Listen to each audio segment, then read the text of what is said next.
Brain of Morbius comes at what is considered by many, myself included, to be Doctor Who's creative pinnacle.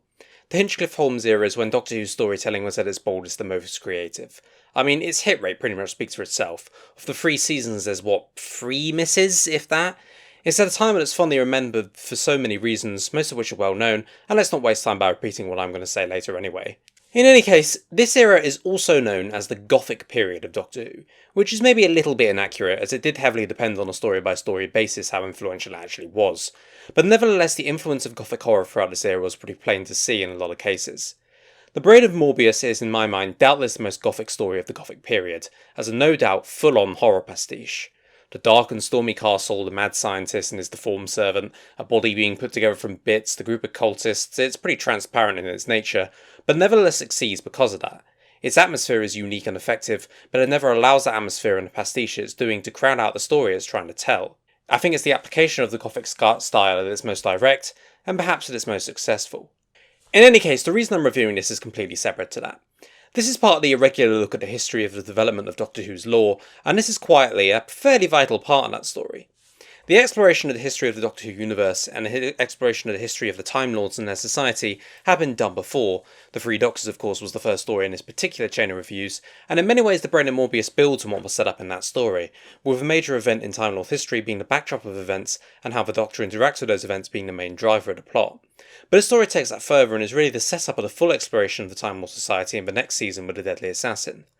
Unlike with Omega, where his relation to the overall lore was to provide him a backdrop for his character, the story of Morbius is far more integral to the overall story here, and equally how the Doctor becomes part of that story is far more important to it overall.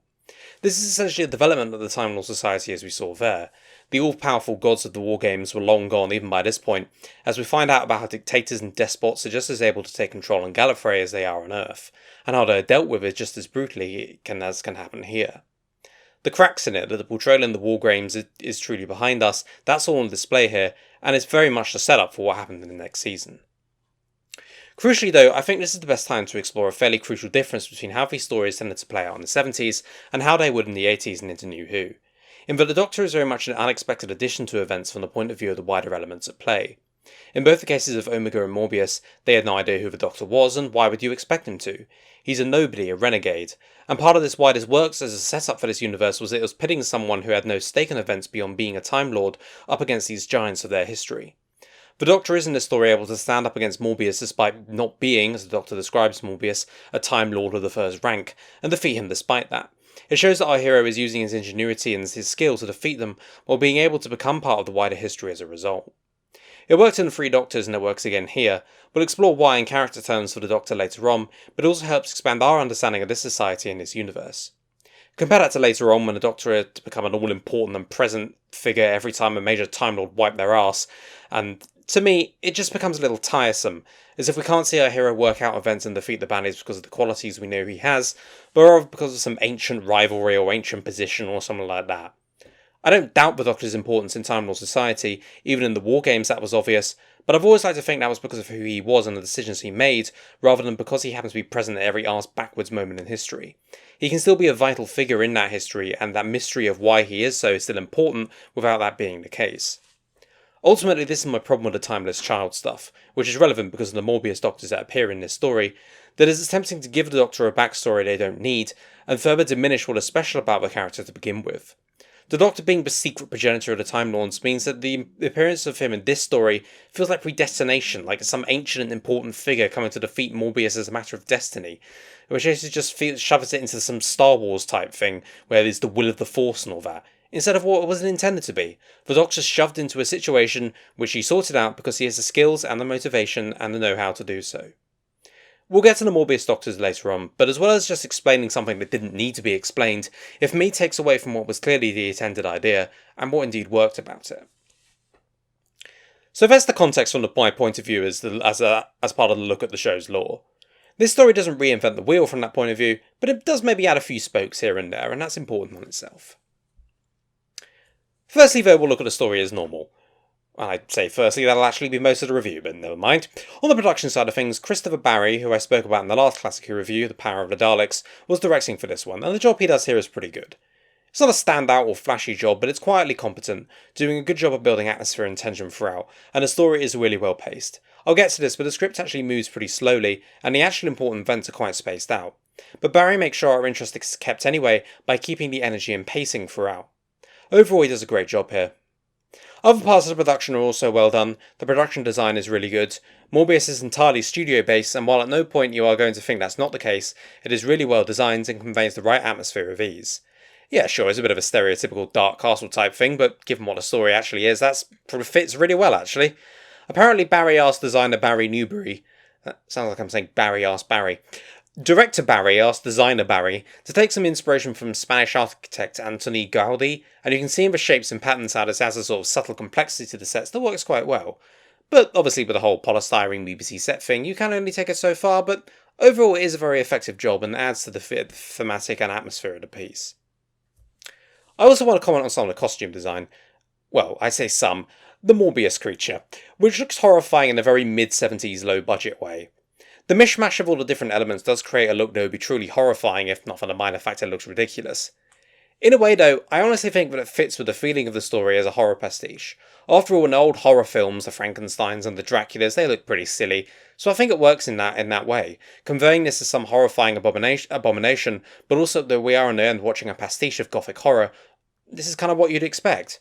And after all, it's also made in Doctor Who's budget in the mid-70s, so it sort of fits in that way as well, doesn't it? Anywho, I don't really have much else to say about the production, other than it's pretty well done. And I think how consistently good the productions were during this era is an underrated reason why it works so well and how it's so beloved now. Rarely did it go to shit because of bad directors or bad design. There are no warriors of the deeps in this era, and I think this story is, despite being on paper a challenge, with a certain atmosphere absolutely vital, and a challenge to get the right look, indicative of how well they succeeded at this time. There is one more aspect of the story that does need to be commented on, and is an impossible one to avoid in the context of this era overall. This story is really quite violent. Not until Cybermen were crushing Lytton's hands nearly a decade later was the show quite this openly violent. Some of it is usual Doctor Who stuff, like the giant monster attacking and murdering people, although frankly if you manage to get murdered by some lumbering thing that looks like that, it's on you. Anyway, the moral guardians of the time were not justified in complaining that any kind of violence at all couldn't be shown. On the other hand, you have a live brain in green surgical gloop, live surgery being carried out, and Solinger shooting Kondo point blank with very visible and over-the-top blood coming out as a result. I would be lying if I said it wasn't a bit too much, and did show that despite the knack for excellent storytelling in this era, Hinchcliffe & Co. did sometimes take it a bit too far. A lot of the violence of the era was objected to because of the time and wouldn't really raise an eyebrow today, and a lot of it was just the moral guardian, social conservatives and bullshit, so I don't think I'm justifying that. I'll only point it out when it is over the top, and yes, I think huge amounts of blood spurting out after shooting someone would not show up in New Who today. In the end, there's just a bit of context to be aware about, but it does sort of add a bit of a dimension to some scenes that isn't really necessary. Despite all the brilliant stuff at this time, this era's eventual undoing is on display here. Anyway, the script. This story was originally the creation of Terrance Dicks, Pertwee-era script editor and well-known contributor to Doctor Who in pretty much every facet over the years. We don't know how much of Dicks' original story is a finished work, but the general gist of the change is that he wanted originally the Solon character to be a robot rather than a human, in order to do a bit about how robots can't see beauty and therefore would make a monster body and how that highlights differences between humans and blah blah, you get the idea. I think it would have worked, but you would have lost the most important aspect of the horror pastiche in the character of Solon, and I think a robot would maybe have been a bit of a killer to the atmosphere, because, well, let's be honest, it would have been pretty cheesy and silly, probably going around only a step behind, "Danger, Will Robinson," or something like that. Robert Holmes probably thought the same, as he told Dicks there wasn't the budget for the robot, and he rewrote it with the Solon character. Dicks took his name off in protest, telling Holmes to put it out under a Bland pseudonym. Hence the credited writer of the story, Robin Bland. Dicks apparently found this funny, so it seems that Robert Holmes managed to come up with a good joke, something Steven Moffat can only dream of. Anyway, I think Holmes' changes did the script a lot of good, by reinforcing the horror pastiche elements, and also creating a character in Solon that would be an important linchpin of the entire story, a role a robot couldn't have fulfilled. Solon is probably a good place to start looking at the script, because I think his character is the most important and the most interesting aspect of the whole thing. He's a very fondly remembered character, and I think part of that is Philip Maddock's performance, which is very impressive, charismatic and engaging, but calculating and distant at the same time. His ability to pull off the intelligence and charm, but also with an undercurrent of overconfidence and desperation works really well, and helps to make the character such a memorable villain. His ability to show Solon trying to pull off the superiority angle, but never really managing it, plus his grovelling towards the sisterhood and to Morbius shows us the kind of man he is. Proud and no doubt with talent, but in some ways easily fooled and controlled. It's nevertheless quite a subdued performance which works in his favour. An over-the-top approach would have pushed it from pastiche into parody, but the way Maddox keeps Solon quite subtle and low-key in his crazed genius actually works really well. He lets the writing do all the cliches, but keeps his performance grounded and serious. Ultimately, it is a very good performance and adds to why this character is beloved by so many. On paper, Solon is clearly meant to be a pastiche of a typical horror mad scientist. Obviously, he's in his over-the-top gothic castle with his deformed servant, where he's performing mad experiments bringing bodies back to life. Hell, all that's missing is some over-the-top cackling, which Maddox wisely omitted, as I said, and he's pretty much just a classical horror villain, but in a way that actually works out fairly well. It allows the character to be focused on the aspects of the story that are important regarding him. His single-mindedness and devotion to his work, his ruthless streak, and yet his failure to see wider threats and issues, it all plays into this pastiche. It takes the mad scientist trope and plays it straight, by adding in all the necessary layers and subtleties to it. Yeah, he's barely short of cackling and shouting Eureka, but we see what kind of person he is, and why he does what he does. It's enough that you do forgive. We never really found out why he decided to join the cult of Morbius, and indeed you think it'd have to be something pretty bloody good that he'd live on a barren rock cutting body parts up, with only a cult of space lesbians and Igor here for company. But in the end, that's not important to his character and to the story. He's here because he's an archetype, and that's okay. It works for what they're trying to go for. Despite that, Solon's motivations do work very well, and his act of desperation in begging the sisters for them not to burn the Doctor is a good tell of how his motivation to resurrect Morbius will drive him to any humiliation. Nevertheless, we clearly see the genius in the man. He expertly manipulates even the Doctor, and while Dix thought it's silly that a human wouldn't be able to create a proper body, I think he just underrated how insane trying to do that would be when you're stuck on a barren planet using air pumps for surgery. That he's been able to create a body at all for Morbius speaks for himself in terms of how the character is in fact a genius, in his insane way. Solon also gets some excellent dialogue, and this I have to imagine was a great deal of what Holmes did in changing the script, as it's all very Holmesian. I now have squalid brood of harpies as my favourite Doctor Who insult. In fact, add the dialogue as a whole throughout the story as a positive, as it's very sharp and well done. In fact, my only issue with the character of Solon is his ending, and this plays into my only issue with the story as a whole, which is the ending. Solon has spent the whole story building up to the point where he's able to take the final step, properly bringing Morbius back to life in a new body. His entire arc has essentially been building to this point where he succeeds at the deranged thing he's devoted himself to, and just as Morbius finally properly wakes up with his mind fully restored in the new body, Solon dies, and he and Morbius never properly interact while the latter is in his body. It just seems like a bit of a missed opportunity when the obvious, Morbius kills him immediately as he's no longer useful, would allow for a final cap on Solon's character, his success leading to his demise, but also would play into the archetype he's supposed to be, the mad scientist being killed by his own creation. In any case, the ending itself is actually quite weak overall. The Doctor just pumps in some poison gas and kills Solon like that. In another way, the violence is getting a bit too much. Never mind the acid bath from Vengeance on Varos or Shokai and the Two Doctors, this is the Doctor straight up committing murder. We then get the mind-bending scene, which, while definitely entertaining and important in its own right, it just sort of comes out of nowhere and doesn't fit in much. I might have missed this, but why is this equipment just sitting around for no good reason other than in case two Time Lords wanted to do a mind fight? Yeah, I think the idea is fine, the Doctor using his mind to defeat Morbius, but it's a bit at odds with everything that had come before. Then Morbius gets all dazed and confused by being beaten in the fight and gets thrown off a cliff by the Sisterhood, and that's the end of that. Yes, I know it's an allusion to Frankenstein, but it's still a bit of an anticlimax. Both of the villains of the piece die pretty unimpressive deaths. The one saving grace is wrapping up this Sisterhood stuff, which we'll get to in a moment.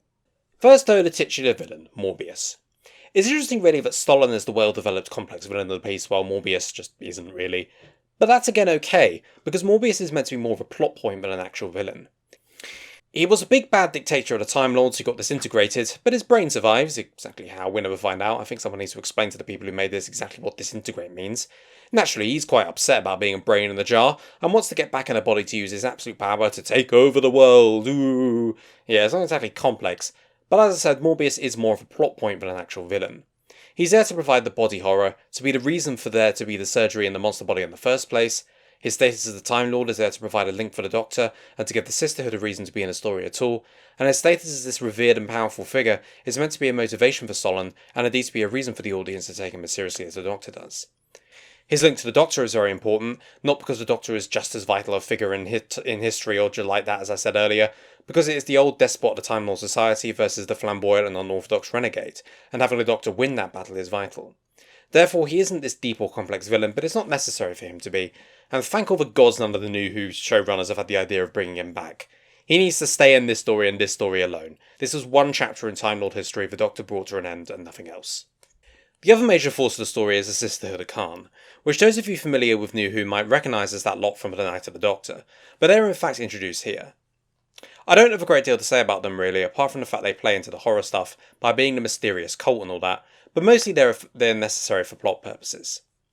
However, this opportunity was used to give them, and particularly their leader Maron, some general thematic stuff to work with.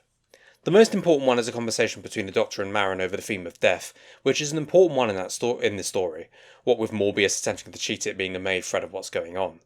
The Doctor charges that immortality has left them without purpose and drive in life. It's interesting because the Doctor's morality has in a way defined them over the course of the show's history, both in terms of their individual incarnations but also their life as a whole. From the first Doctor confidently outsmarting Baruch's trap in The Five Doctors, to the resignation of the Ninth Doctor on facing his final death as he sees it in Parting of the Ways, immortality has never been the something the Doctor has sought. He's always been in some ways comfortable with his mortality. Obviously we know he's never going to die as long as the show is on the air, but nevertheless the Doctor's mortality as far as is known in universe, it's an important driver for the urge to explore the universe and to defeat the bad guys in the universe. That's essentially what he says to Maron. With one life to live, you have to have the urge to take it. Without it, you stagnate. There's a great line to that effect.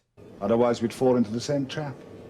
And what trap are we in? Immortality. You must have been old when the elixir was discovered. How many centuries have passed while you have remained unchanged? How long since anything here changed? Nothing here ever changes. Exactly my point.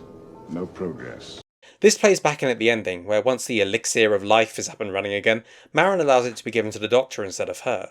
He has a life to live and grasp, while she has nothing else to live for. Her time has come, his has not. Introducing the Sisterhood to be the counterpoint with their immortality was a fantastic idea, and despite the silliness of a lot of their behaviour, I think overall they are a successful addition. A plot-necessary element, a force hostile to Morbius that also controls various important elements within the story, was added to, and that's a sign of good storytelling. As for the other elements, there's not a great deal else to talk about. The only real thing is Kondo. He's another part of the horror stuff, the Igor as the trope is known, but it's played with a little bit by making him a slightly more complex version than you'd usually get. Kondo is not as stupid as he seems. For instance, he quickly works out how much contempt Solon holds in him, and also using his superior strength to threaten Solon to do what he says in order to get his arm back. While Solon does outwit him in the end, that's only because Solon has been shown to be intelligent enough to do that even to the Doctor. He's shot several times by Solon later, as I mentioned earlier, because he realises Solon is not going to give him their arm back, and he therefore flies into a rage, perhaps motivated purely by anger, or perhaps realising that he no longer has any need for this scientist who never intended to give him back his arm anyway. That he eventually dies giving his life for Sarah as again part of the archetype, the Igor deciding to protect the pretty young lady, but nevertheless works well as presenting him as a sort of tragic figure. Overall, he's a small but effective role. As for everything else, there's a mutt from the mutants at the start. That's worth mentioning, right? Then of course there's the regulars. I will have plenty of opportunities to talk about the Fourth Doctor and Sarah relationship, so I'll save on the details here so I can use the time for other stuff. But it's really just good, isn't it? There's no denying that. They play off each other so well. The Doctor's enigmatic and slightly superior characterisation balances perfectly with her enthusiasm and energy, but you nevertheless have the additional elements of his respect for her and her refusal to take his crap. Those are the two linchpins of any successful Doctor-companion relationship, and the foundations of how this was done in the future were laid with this relationship. Individually they also do very well.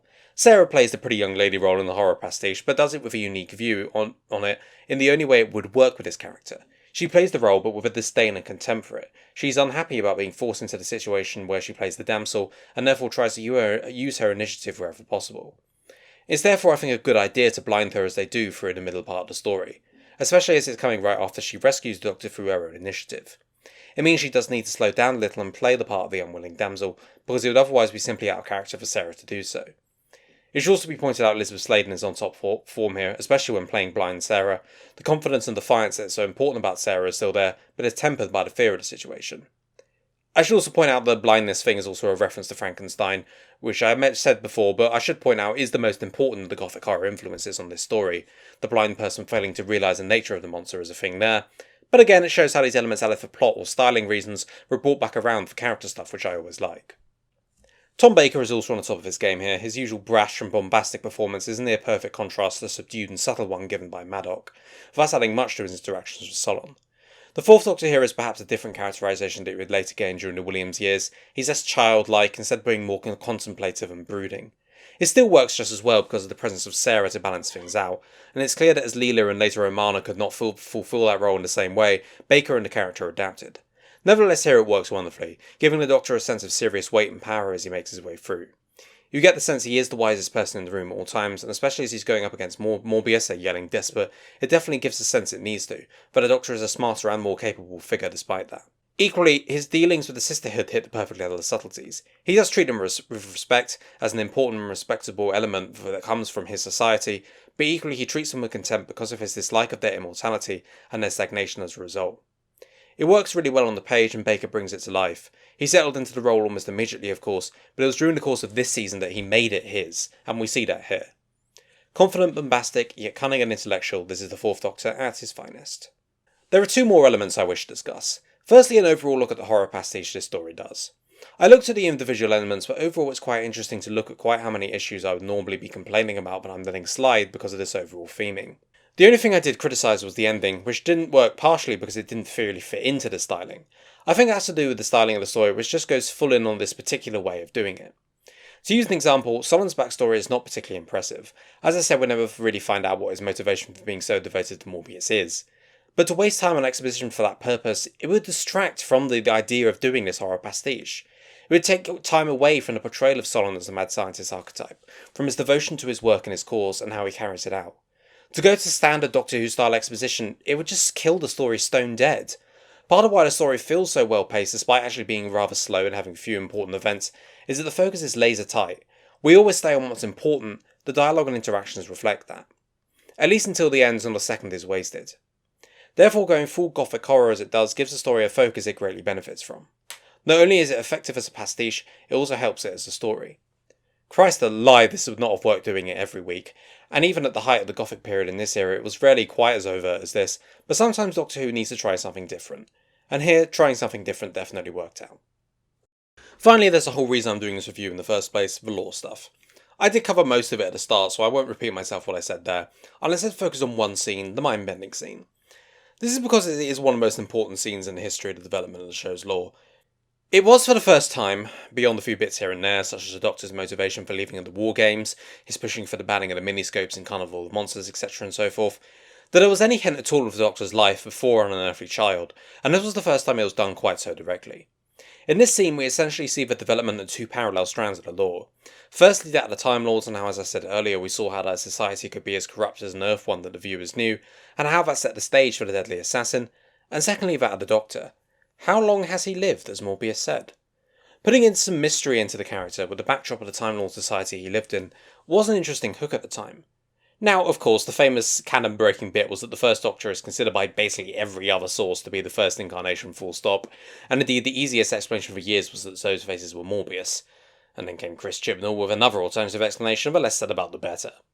And yes, obviously those faces are completely incompatible with the rest of canon, there's no question there. But we should consider the original tenet those who made the story for a moment. They did intend that to be those faces to be the Doctor, and this was therefore our first glimpse into the history of the Doctor.